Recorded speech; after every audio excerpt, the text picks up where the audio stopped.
होली है। रंग देना अपन बैलून के,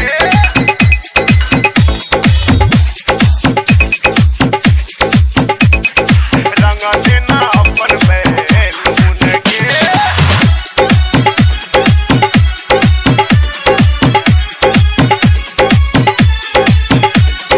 Music by DJ Umesh, Shukipur Bazaar.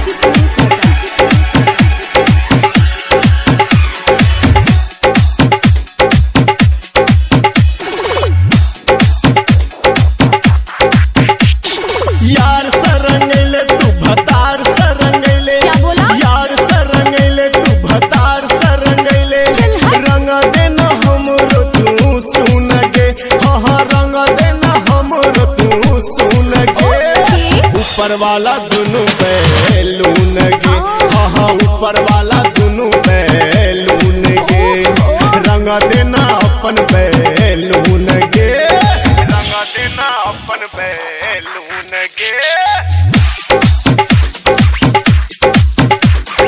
रंग देना अपन बैलून के।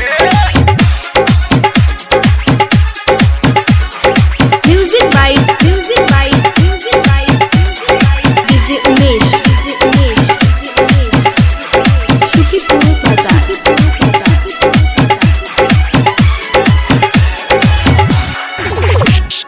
भरल छे रंग पिचकारी में, भारत से रंग पिचकारी में, क्या बोला? होई छौ जे लाज चल बारी में। कोई सोचे लाज चल बका। हे गई भरल छे रंग पिचकारी में, होई छौ जे लाज चल बारी में। चल हट। झूठो के नखरा देखाबै छे, होली में मन सनकाबै छे। जब धरबौ चढ़बौ होतो तोरा फून फून गे, हाँ होतो तोरा फून फून गे। ऊपर वाला दुनु बैलून गे, हाँ ऊपर वाला दुनु बैलून गे, रिंग देबो तोहर बैलून गे। रिंग देबो तोहर बैलून के, रिंग देबो तोहर बैलून के। Music by DJ Umesh, Shukipur Bazaar.